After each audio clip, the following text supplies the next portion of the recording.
The Mario Rosenstock Podcast. Thanks to Hum. Finance made easy when you shop tech, electrical, appliances, kitchens and much more. Flexify Europe Limited, trading as Hum, is regulated by the Central Bank of Ireland. Coming up on this episode of the Mario Rosenstock Podcast. My memory is of reaching out to grasp a cable and then everything seemed to freeze and then I fell. It just went poof. After what turned out to be about 500 feet, my movement slowed down and I slalomed to the side of the gully and I came to a stop. Just me and this, remote mountain. I just lay there. I was getting cold. I was hypothermic. I sort of said, well, if I do get out of here, some things are going to have to change.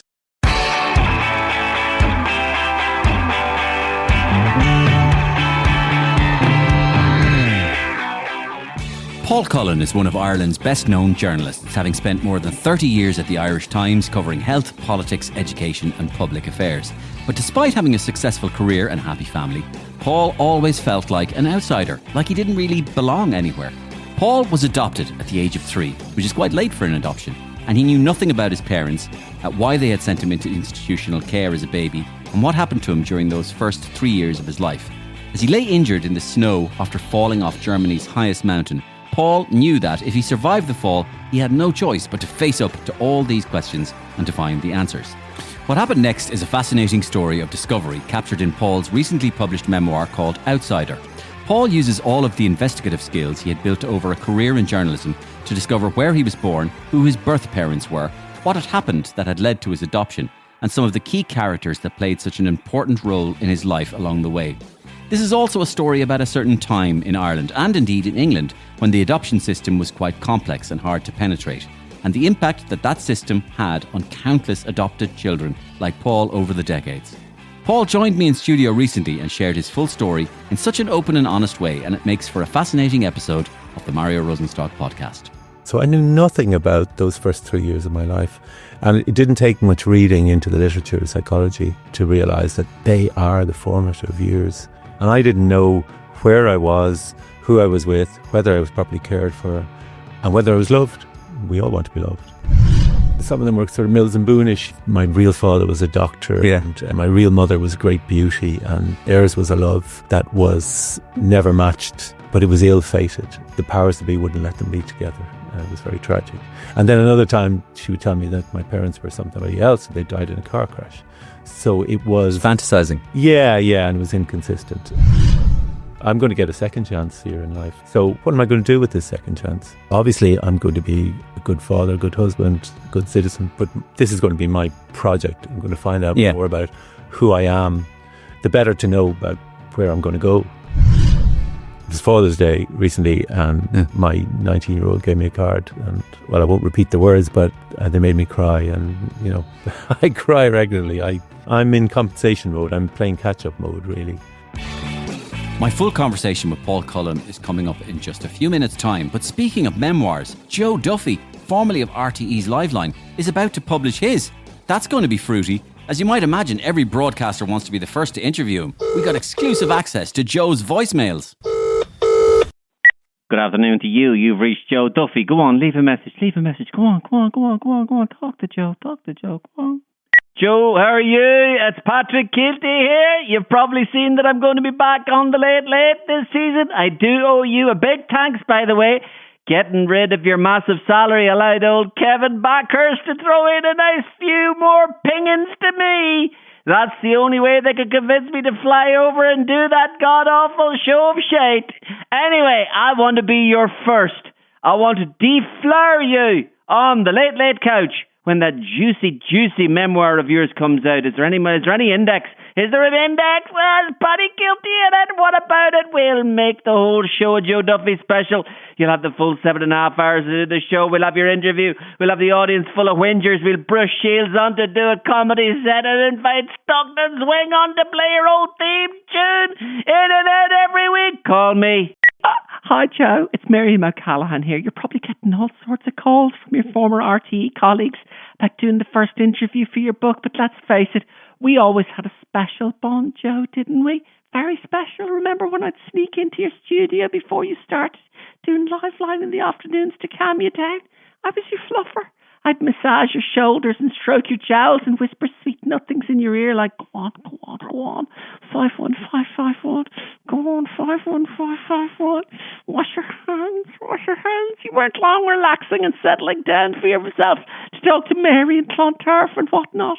Come on, Joe, let's get it on Sunday with Miriam. Let me be your first. How are you? Ray Darcy here. If I still had a show, I'd be asking you to be on it, Joe. But I don't, because of those RTE executive bastards. I'm going to say it, bastards. So, would you do my podcast? I'm living near enough Montrose. I have built a little canteen in the back garden, just like the one in RTE. Jenny serving out chips and beans. A little green room as well. Downstairs bathroom used to be. I've Mairead Farrell dishing out the wine and the finger food. Like I say, it's not RTE, but it's as close as you're going to get until those bastards fired me. Bastards. Bastards, bastards. Give me a call.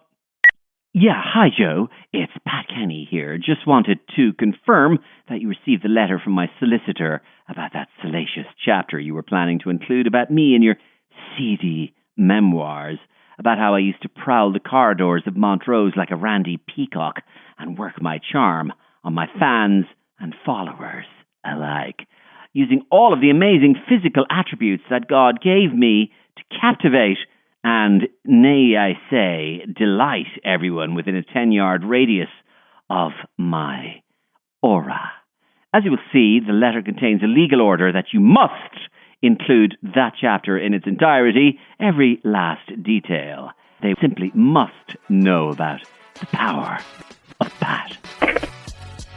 And brand new comedy every week on the Mario Rosenstock Podcast. And of course, if you want to get in touch with me, it's mariorosenstock@gmail.com. I read them all and I get back to most of them. Any suggestions at all, suggestions for new comedy characters I haven't noticed and might do, suggestions for sketches, suggestions for guests that you'd like to hear on this podcast. Who could I chat to that would make you interested in? And of course, you are the most important element of that podcast. Get in touch with me. We don't charge for the podcast, so just tell one other person if you can, if you enjoyed this, about the podcast.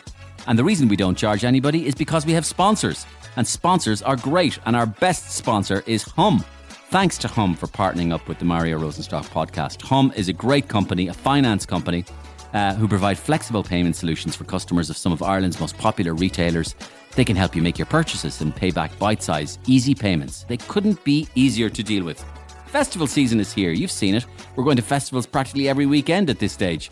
And if you're in the market for tents, outdoor speakers, tech or fitness gear to get you all set up, Hum has got you covered. Thank you, Hum. Thank you for getting involved in the Mario Rosenstock Podcast.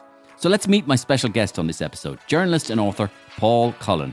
As I mentioned earlier, by the time Paul came to write his fascinating memoir, he'd spent decades in print journalism at a national level. So I started by asking him a bit about his earlier career. I started in the Irish Times. I was lucky enough to get a job there, and after a few years of freelancing as a journalist, and I was the education correspondent. Later then I was a thing called a development correspondent, which meant I covered developing world issues from Ireland. It was probably the most interesting job, actually, because I spent a lot of it in Africa. Okay. Covering the developing world. Yeah. Often developing, development stories, but frequently disasters. The aftermath of the genocide in Rwanda, floods in Mozambique, famine in South Sudan. Interesting everywhere. Yeah, it's interesting now from the point of view of the US aid being completely cancelled now by Trump. Yeah, but I have to say, from covering it, I grew skeptical over a number of years. I saw the waste. Oh God! I'd go to a small village, and somebody would show me this lovely well that had been built, and there'd be a piece of machinery going. They'd say, "Well, it's broken. It hasn't worked since." The Swedes came along, they put that in, and then they disappeared, and we don't have any replacement parts. Or you'd meet then some very well paid aid workers, particularly for the EU or UN organisations, and it stuck in the craw, that people were being so well paid in countries that were so in administrative. Yeah, and I came around to thinking, and it became popular after I finished doing the job, that the phrase was trade, not aid, and actually that trading within the world is probably the way to take people out of poverty rather than aid. There is place for aid, and there certainly was after the earthquake I was in Turkey, or the floods that happened in Mozambique. But I think it's also around people's self-respect as well. Too often it was too patronising. Yeah. There was a mismatch. Too often they were overlapping. I was on the tarmac of the airport in Mozambique, and the floods there had killed 1,000 people, and they'd commanded worldwide attention. So a bunch of charities in the US, Christian charities, and I'm just saying this by way of example, but they had sent over a plane load of shoes and boots because they figured that's what people need. Now, the shoe size of Midwestern US farmers is considerably larger than the feet size of anybody who was likely to use them in Mozambique. So there was this shoe mountain on the tarmac. Of unused shoes. Can't be used. Then what are we going to do with them? I'm sure they probably found a use for them, or people may do. It's like the stories of the T-shirts that we throw away, and where do they end up? And do people really want them? Yeah, they really want to be carrying, sort of Mayo for Sam T-shirts from. Yeah. Yes. So there are a lot of questions around there, and you can't automatically assume that aid works or that charity works. No, and that's been prove it works. I suppose we've all been exposed to that since even Live Aid, even in back 40 years ago, when everybody was wondering, will this money actually get to the place it belongs? But you also wrote another book with a little help from my friends. Yeah, so then I came back to Ireland, and I ended up covering it seems like ancient history now, but Planning Tribunal. Yeah. Which was an investigation into planning corruption, mostly around Dublin, which I'm sure you remember well. It was very lengthy. It was very entertaining, especially for people like you, because it's filled with a cast of characters. Yeah, Gogarty. Yes. Bailey. And Sean Gilmartin. Tom Gilmartin. Justice Flood, the diminutive Justice Flood. Yeah. Bertie. Liam Lawler. Endlessly went on. So it was box office at the time for entertainment. Unfortunately, in terms of deciding what actually happened, it just took years. Went on, and I spent 5, 6, 7 years there, and I wrote a book. And I actually remember Dunlop. Yeah, Frank Dunlop. Yes, he was a former government press secretary who was on the take. I think we can safely say that. But I wrote the book about it, and then I said maybe I should wait till the tribunal reports, just to be sure, rather than publishing now. And I said no, I'll go ahead with it, and it's just as well because it took 15 years for the report to come out. So, and then it got filleted in various court actions, so that many of its findings are being quashed. Yeah. Now it did get in the revenue rate. Got a lot of money from developers and other people on the foot of it, but it was kind of a mixed outcome. I remember Liam Lawler being a huge character in Gift Grub, and of course, especially the way he used to talk about himself in the third person all the time. Yeah. He used to openly talk outside the tribunal about Liam Lawler will answer the questions when Liam Lawler is good and ready, but Liam Lawler is not ready. And all these reporters looking around going, where's Liam Lawler? You're not Liam Lawler. They were really strange. The hubris. It's very hard to explain. Modern day politicians seem relatively colourless. And benign. Yeah, these were big dinosaur beasts. These were the beasts in the... Yeah. Well, try it sometime. I have a house in Brussels, I have a house in Mayo, I have a house in Dublin, housekeeper, cars, throw it all in. There. Sure, Ed would know it over there. Sure, he's all over the place in Mayo. Try it sometime. And these were characters. They were larger than life. They were. Yeah. Now, but the reason you're here is, let's go back, because in 2017, you went on... Did you go on a skiing holiday? No, it was a meet old school friends get together in Munich. We have a school friend, and he's lived there most of his life, and so a bunch of us got together to renew our friendship. And I was my suggestion that we go walking in the mountains. So off we went walking in the mountains. But it had snowed very heavily the night before. It was October, so it was early snow for the Alps. How many of you went walking in the mountains? It was 4 of us. 4 of you hiking. Yeah, hiking. Yeah, hiking and snow boots. So on. Mountain boots. Mountain boots. Yeah. And did it start snowing, or did you get caught? No, it was a beautiful day. It was a fantastic day. It was great to be alive. Blue skies. jagged peaks, mountain peaks, snow on them, absolutely, pristine alpine scenery. But we were climbing Zugspitze, which is the highest mountain in Germany. It's about 3,000 meters. So it's a long slog. You start very early, 4 o'clock in the morning or 5 o'clock in the morning, and it takes all day. And as you're climbing, it's getting colder and the snow was getting deeper. And now, this is not the wilderness, because there are big restaurants on these mountains, as anybody's been there. There's a restaurant on top and there's a restaurant on the plateau just below the final climb. Yep. And so that restaurant, I got to it, and then myself and another friend, two of our friends were tired, and they took the cable car up to the top. They were in a restaurant above, could see what was happening, and myself and my other friend, we ploughed on, but it was the end of the day, temperatures were dropping and the snow was becoming icy, and perhaps I didn't pay attention to that as much as I should have. And?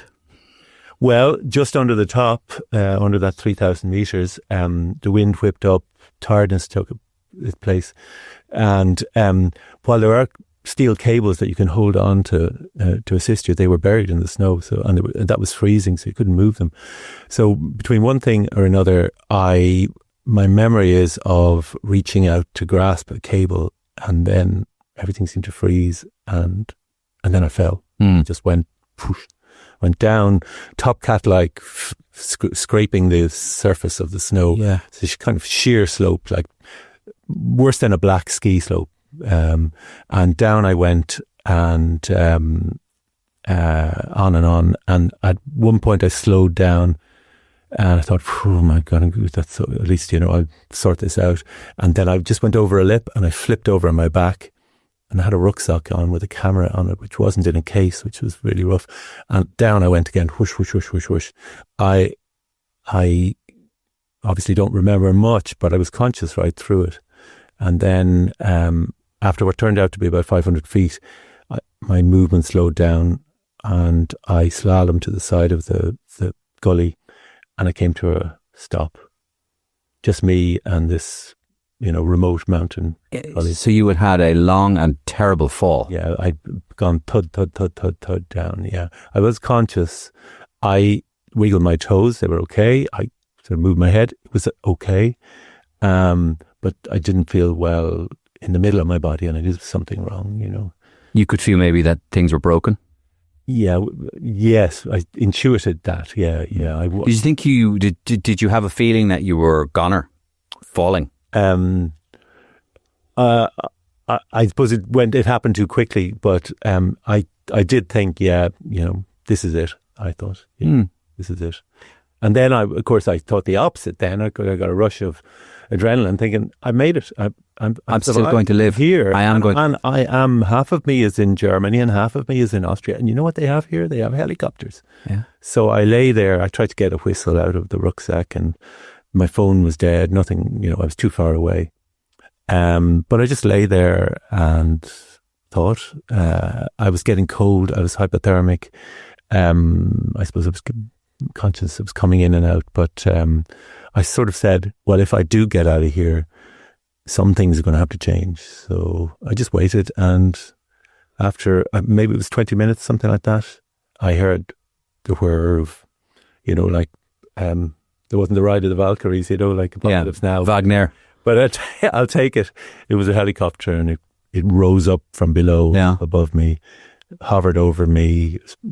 Guys must have been surveying what the situation was. Your body was quite broken, wasn't it? It was collapsed lungs. Yeah, I was broken my back, and broken my sternum, and collapsed lung, and various other things, yeah. In the book that we're going to talk about, you mentioned you relinquished hope. Yeah. You felt felt you were kind of maybe fading in and out of consciousness. Yeah. Maybe... Well, I think I've very, very scant reading of people things that have happened in cold, but there's a thing where people can get really cold and they fall into a kind of a warmth that they feel it's kind of a nice thing. Apparently, this is a bit morbid. Apparently, it's one of the nicest ways to die, to freeze. Yeah. Because after the initial discomfort, extreme discomfort, you fall into a kind of a euphoric. I think your body releases some form of dopamine. That's it.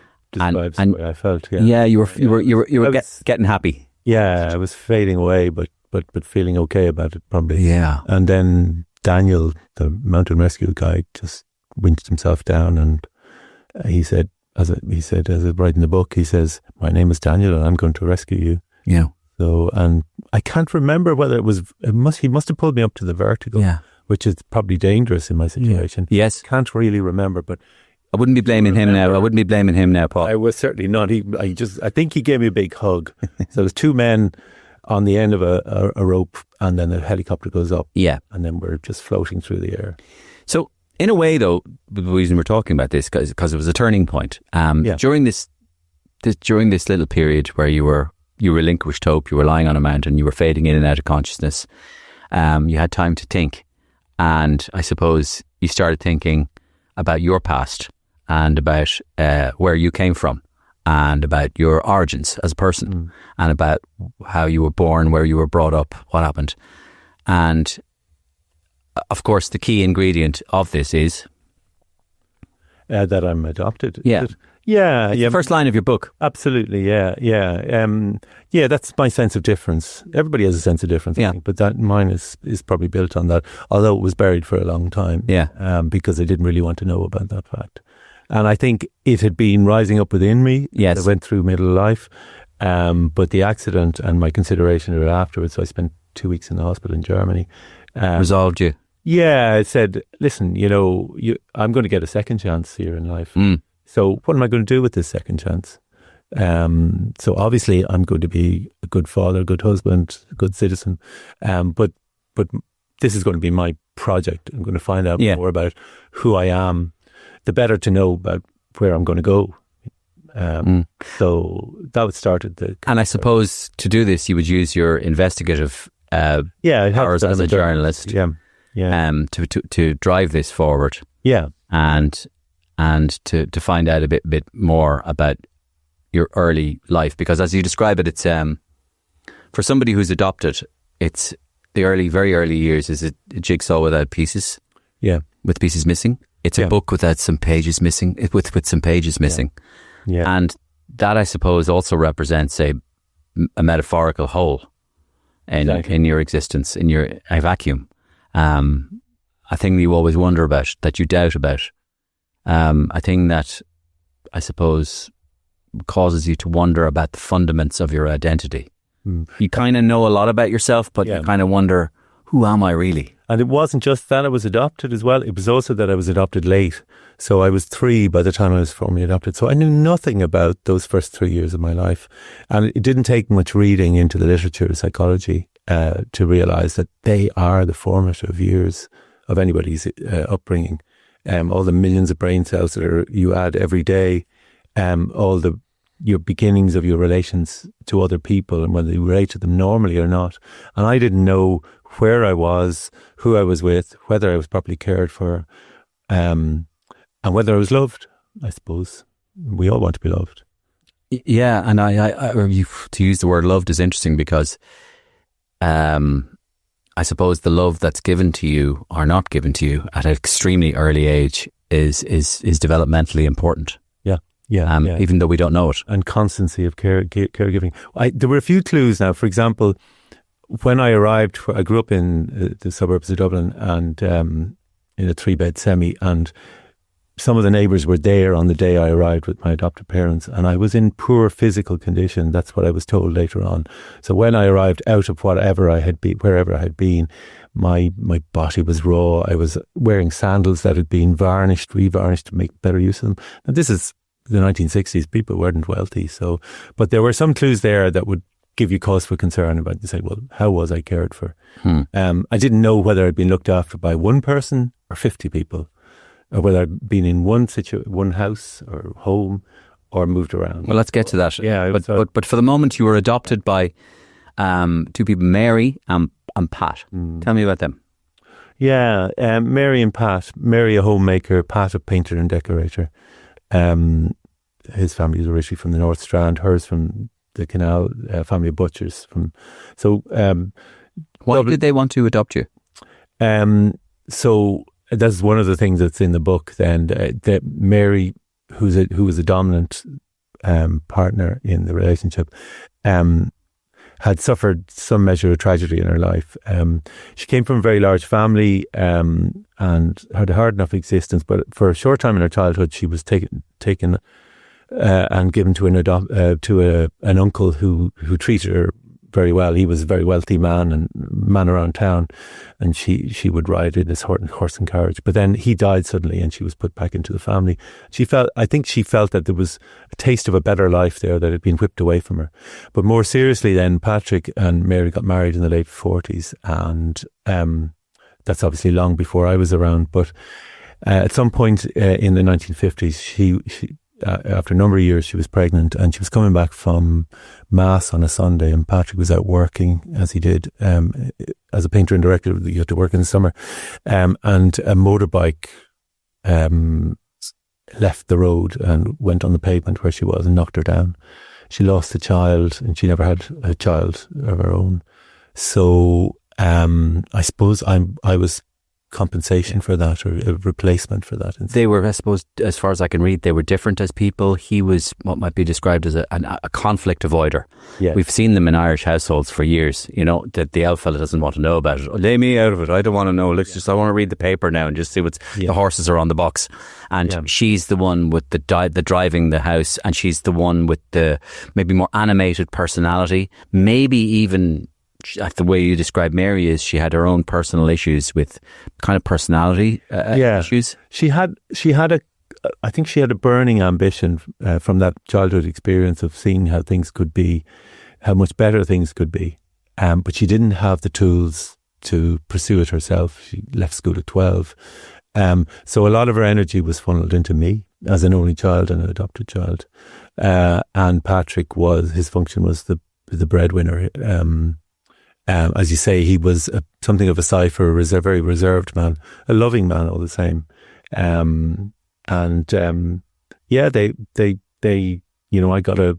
got a good run, early run in life from them. It wasn't perfect.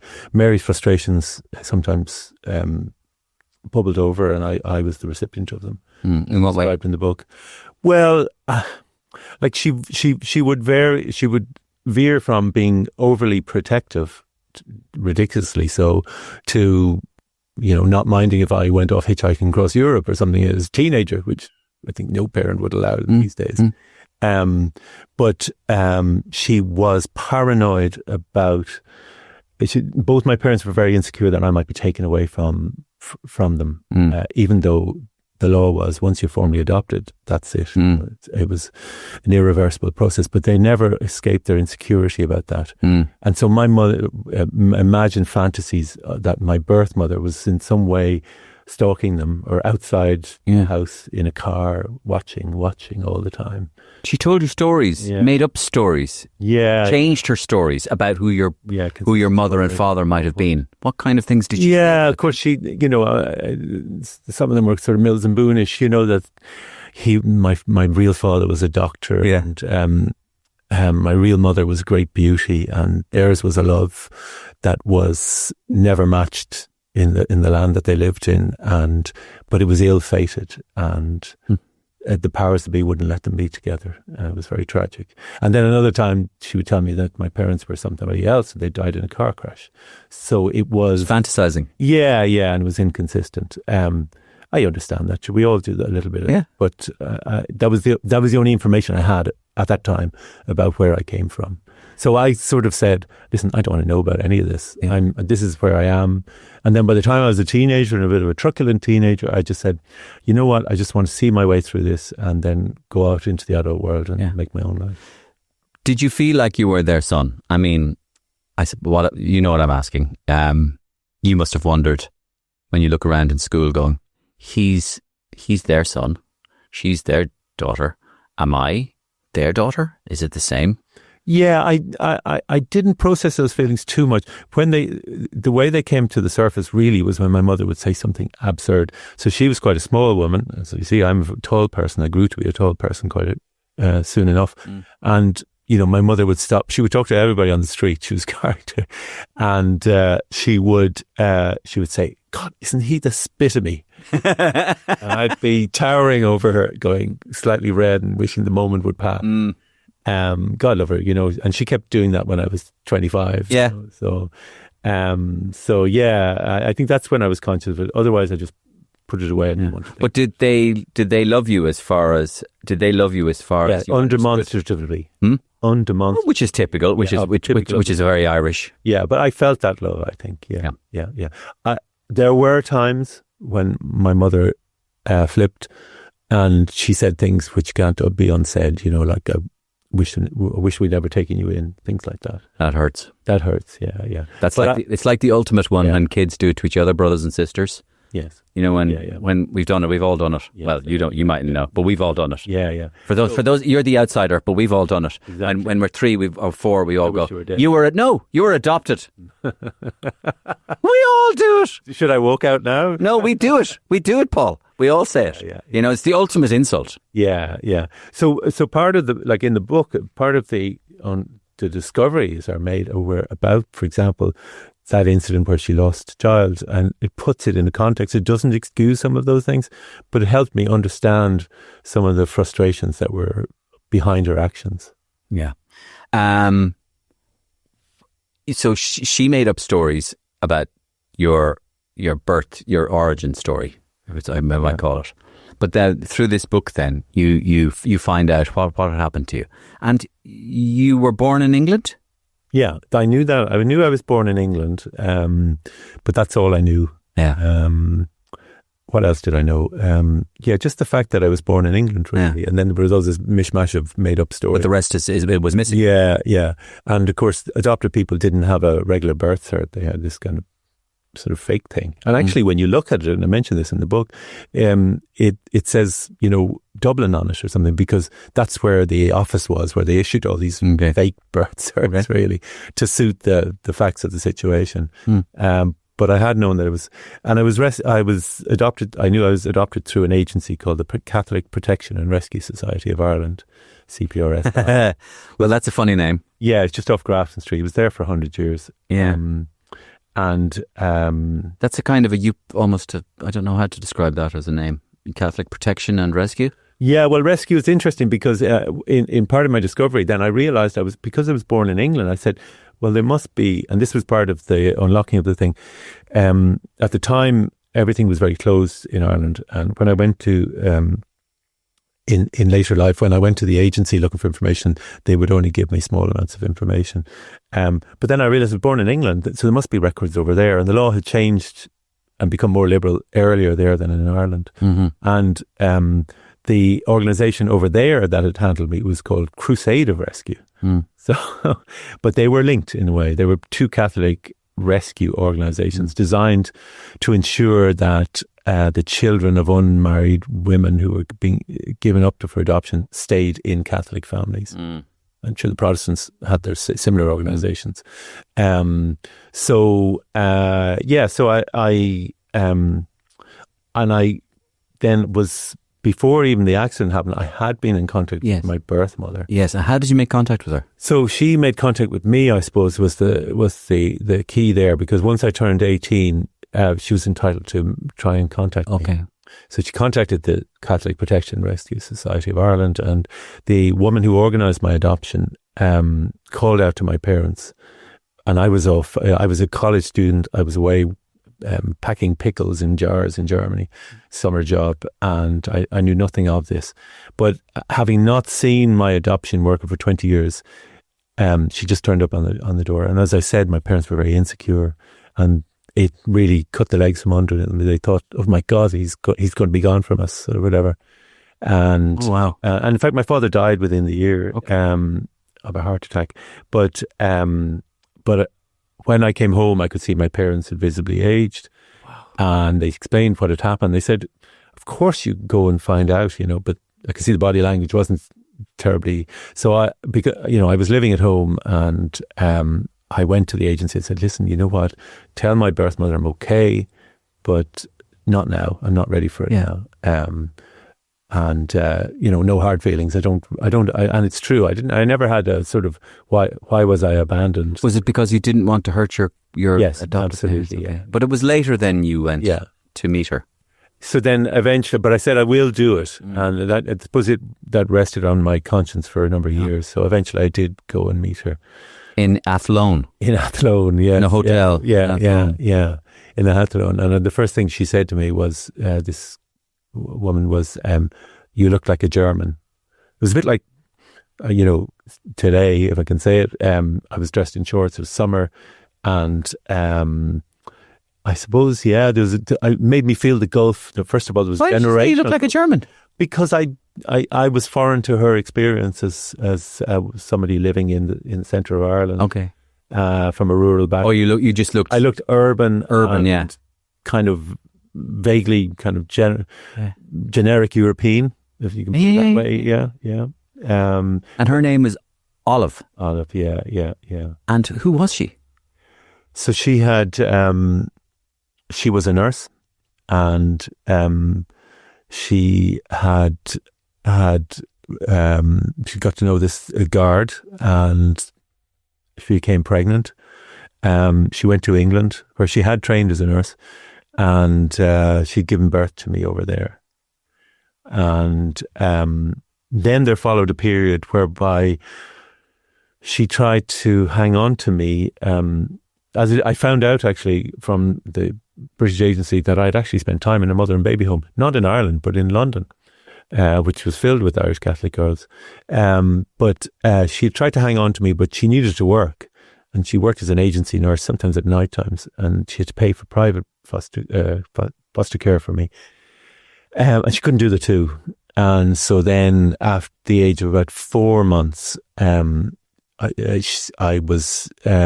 she was in contact with the agency that I mentioned, the CPRSI, and they told her to take the ferry from Liverpool over to the North Wall in Dublin, which she did, paying her own fare. She brought me over and handed me over to a woman from the agency. And that's the end of her role in parenting me. And why? Because she... Yeah, these are complex. There are economic reasons, you can imagine. I've described that. There may... Her motives are unclear really because she did not sign the final adoption papers for several years. She seemed to vacillate. She continued to work in England. Sometimes she was in Ireland, then back in England, always keeping in contact with the agency, never quite signing the papers until the priest in the agency sent her letters and got in contact with her and persuaded her to do so. So she seemed to be torn between giving me up or... Do you know if she had regrets subsequently? Absolutely, yeah. Her life was deeply impaired by it. Yeah, she ended up with mental health issues and, in fact, being in psychiatric care. She had a very difficult time, yeah. Did she have other children? So she did later get married, and she had 4 other children. And so I have 2 half-brothers and 2 half-sisters on that side. Get on very well with particularly with the girls, because the boys have been in America. But really, yeah, they're closer in age to me. They've been great, they're really good, have been very welcoming. And the broader family as well, it's from rural Ireland, have been very welcoming too. Nice. So that's been a good part of the experience. Your father was more difficult to track down and pin down and identify. Yeah, so he was a guard, and Olive had given me a name. So I went to the Garda museum and tried to track down. I was told he was an industrial psychologist at one stage in the south of England. I went to the Society of Industrial Psychology. No sense. I'm a journalist. I think I'm reasonably good at this. I'm not a detective, but I thought so. But I think I went down all the avenues, got nowhere, and then I parked it because it was just frustrating me. And meanwhile, my birth mother, although initially she had given me somebody, she closed down. She didn't want to talk about that time at all. She did not want to go back into that period. So I was on my own in terms of searching for this guy. So this was trauma for her as well. Yeah. So, and then the pandemic happened and I was at home. I was thinking, and then I ran into a friend who told me she had a new half brother, because somebody in her family had done a DNA test and had thrown up some man in England who had a child, or so who was a child, DNA. her father. So I said, to hell with it. I'll do a DNA. How does that work? Explain that to me. Spit in a tube. Yeah, and what's the process then? So then you spit in the tube, Yeah. send off the sample, and you forget about it for a while. Right. And then a month later, you get some. They match your sample against. Well, yeah. Initially, they tell you. I think I was 98% Irish, 2% Scottish, so it was Okay. no big surprise. And I forget about it. And then suddenly, I started getting emails from people saying, "I think we're related," and blah blah blah blah. Blah. And then I saw some of them were on my mother's side, and I kind of knew that side. But one day, then I got an email from somebody who was a bit uncertain and said, I think your father and my father might be the same person, or possibly your uncle, or something like that. And yeah, so it was the height of COVID, and I ended up initially an email conversation, and then a phone conversation with the woman who was 20 years younger than me, but it turned out to be my half sister on my father's side. Right. So my father was a guard, Right. but he had a different name from the one I'd been given, and he came from a different part of the country from the. Why had you been given a different name? It's very common, apparently. So when women were pregnant outside marriage and they went away to England to hide their shame, as they were considered to be, they often manufactured names for. I was known as toe tag fathers because sometimes dead people have tags on them saying John Doe is here, and somebody sees the tag and says, I'll give that name. Okay. So I don't know that for certain, but that seems like the most likely thing. So his name was Vincent Duffy? Yes, yeah. That was his real name? Yes, yeah. So I later met my half sister on that side, and I didn't finish the story. Of course, it was COVID. Initially, this half sister of mine thought this was some sort of scam because I think her partner just bought her a DNA test a number of years ago because they had similar names, and as a joke, and that she'd forgotten about it, and she thought, who's this Nigerian prince coming here, or a scam, whatever. But, we struck it up, a relationship on the phone and so on. And she said she would talk to her father. In fact, she did. And we arranged to meet, and then we couldn't go anywhere because with COVID and you were restricted to 2 kilometres from your home. So we parked that for a while. And then holiday period came along, and then I was thinking, God, I must, see this through. And then I got an email from her saying that her father had actually died. Mm-hmm. So he had gone in for medical procedure and he didn't come out, poor man. So I thought, so near yet so far. No, I had come all this way, and then he was gone. On the other hand, I didn't feel he owed me anything. I didn't know this man or anything like that. I did meet my half sister afterwards, and she filled me in. He had remembered my mother, and he was surprised to learn of my existence. So that was that. So I've answered a lot of the questions, not all of the questions, in my hunt for search for, as you say, my origin story. And there are other half siblings out there, but I haven't that much to do with it since. That must be intriguing in a way.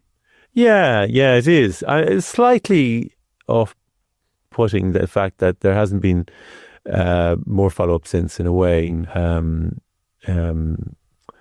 It's hard not to feel a slight sense of the book is called Outsider. Yeah. Has writing the book Outsider helped you to feel less like an outsider?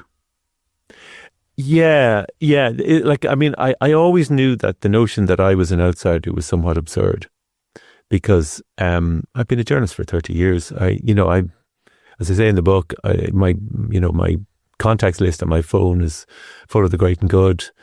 I'm 5 handshakes away from the world famous people or whatever. I've had a good life. I've had a good career. I have good friends. This is as good as it gets. So, and your health is good. And my health is good, and it's recovered from the accident as well. But the objective facts often have very little to do with it, really. We can feel outsiders, even though actually we're not.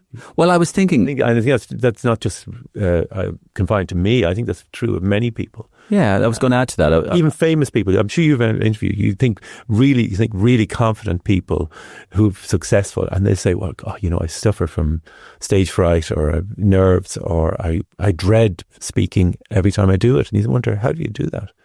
Yeah, but I was perception that matters. I was trying to put myself in your shoes and thinking about your exploration and stuff. Yeah. And I was thinking that a lot of us feel like outsiders. Yeah, a lot of us. I would add tentatively the word broken to that as well. A lot of us feel broken. A lot of people are broken. I don't mean that in a negative way. And we get more broken as we go on. Exactly. And I would go, so you could argue everybody's broken, right? Yeah. Some people get broken up a bit more than others. Yeah. And I don't mean to say that the people who are more broken are worse than the other people, are more dangerous, or less happy. You can be very broken and I think happy. You can be less broken and very unhappy. But I think that everybody is broken. I mean, and there's a sense of outsiderness about everybody. Yeah. About everybody, I think. Even if you go back to when, small things like school in Ireland, where left-handed people were ostracised. They were regarded as lunatics, right? Or arty people, or gay people. Yeah. Help us. Yeah. Exactly. I mean, can imagine what it's like to be gay growing up in Ireland at a certain stage. You were an outsider. So it's just, when I was thinking about your life, I mean, it's, of course you felt like a bit of an outsider, but you must know, as you've grown older and more mature and you're an intelligent man, that a lot of people feel broken for all sorts of reasons. I have this memory of being a kid once, and 7 of us went into McDonald's, and there was a booth there with 6 seats, and the 6 of them ran in and got the 6th seat. So I was the 7th on the other booth, and having that kind of sinking feeling, which of course, it's just a passing thing. Yeah. No, absolutely. I think it's important to understand that people perceive things as they perceive them. Yes, of course. The objective facts. It's your story. But the way out of that is to examine the facts and say, well, actually, look at me. Yeah, and is that what happened? So is that what happened by and the book? and I mean, sorry, just to interrupt again. You're at an age, and I am as well. I think I'm slightly younger than you, but people when they get into, let's call it roughly their late 40s, early 50s, they have time maybe briefly to come up above, put their head above the water and go and look around and go take a breath and go, sorry, what's all this about? Time passes so quickly in your 40s and your early 50s. That you sort of put your head up and go, sorry, what's this all been about? And I know that's been part of what you've been feeling. It's obvious, and I'm thinking and I'm hoping that it gave you more clarity on that. Yeah, and in the book I relate a series of midlife events that happened. I don't know if you remember them, but quite apart from the accident, that was the culmination of things. Work stress, like as journalists, troublesome articles can cause you great stress. Perhaps a little bit of over drinking as well. Various things. I think, the wheels come off the wagon slightly as you get older. It's just you have more miles on the clock, using the metaphor. You don't recover as quickly. And you don't really realize you don't recover as quickly. So, and that goes back to this thing called resilience. And of course, then when you read the literature, in my case, resilience is weakened when you don't have a firm beginning in life. When you moved around from care place to care place. As it turns out, my investigation showed that I ended up in a single care home in Bray for the first 2.5 years, not moved around. Was it caring? It's impossible to tell. The woman's long dead, and it wasn't just on my. There were other kids there as well, so probably was quite a lively and happy environment. Hopefully, it was anyway. Never know for sure. Yeah. So but I mean, I think life is hard, and you've got to recognise that. And I had that chance, lying down at the bottom of the mountain saying, jeepers. It's a great way to start. And then it can only get better from now on. So. Yeah, no, it was a great way to start though. And it was like that jolt of adrenaline gave you that sort of inspiration to go, I need to look at things here. And I want to make sense of it. Yeah, that's all. I really want to make sense of it. I mean, I really believe in trying to be self-aware. I mean, I think it's a great... How have you, if you don't mind me asking... you can treat this question with the aloofness it deserves or otherwise. Yeah. But how are you in relation to giving love and affection yourself with your loved ones? Do you feel that that you've embraced that side of your life, or do you feel that like there's or that you're kind of more stoic or? Well, I that's a journey as well, and I'm a father. I'm a late father because I think I didn't relate to all of that before because I didn't have that. I was an only child, an adopted child. I wasn't used to looking at people being blood relatives. And I was noticed that friends were getting married and having kids and so on. I didn't really feel it was for me.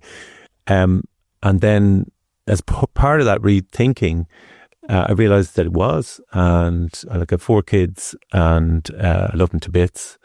It was Father's Day recently and my 19-year-old gave me a card and, well, I won't repeat the words, but they made me cry. And, I cry regularly. I'm in compensation mode. I'm playing catch up mode, really. Crying is good. I don't think I cried for about 35 years. And then only when I was in my early 50s, I started crying at anything. I even cried the other day at the end of Keir Starmer's farewell. Right, well, he was crying. Yeah, well, we should have done it more often, maybe. He said his father was a toolmaker far too often. My father was a toolmaker. He made tools. Oh, Jesus. We'll just, before we finish, a couple of little things that came up in the book which made me laugh in a way, were adoption is often, people are often put up for adoption to people who are apparently suit their class of the people, which I find is interesting. So, like, people who are working class, coming from working class birth, are given to working class adopters. Yes. And people from better middle class are given to middle class. Isn't that funny? Policy. That was a formal policy when I was looking through the archives. Yeah. Is that a good thing or is it bad? I don't know. I'm not sure. It's peculiar. Yeah. And one of the things my birth mother said to me, actually, when she first met me, after she said I looked like a German, she said, she basically said, I'm glad you weren't too posh, actually. Yeah. So, and also, do you go to Mass every Sunday? So I suppose there's a logic to it. But and Olive, what happens to Olive? So Olive is actually not her real name because my birth mother is still alive. She's in a nursing home, and I didn't feel she had agency. She's quite old, and she didn't really have agency to say yes or no to what she thought of it. So it seemed the fairest way to deal with that. But she's been given a copy of the book anyway. She hasn't commented on it one way or the other. Oh, okay. But my sisters have liked it anyway. Okay. All right. Well, Paul Cullen, thank you. And thank you for sending me the email as well and getting involved in the podcast. And brilliant story. It's called Outsider. And well done on writing it. And thank you very much for talking to me. Thank you, Mario.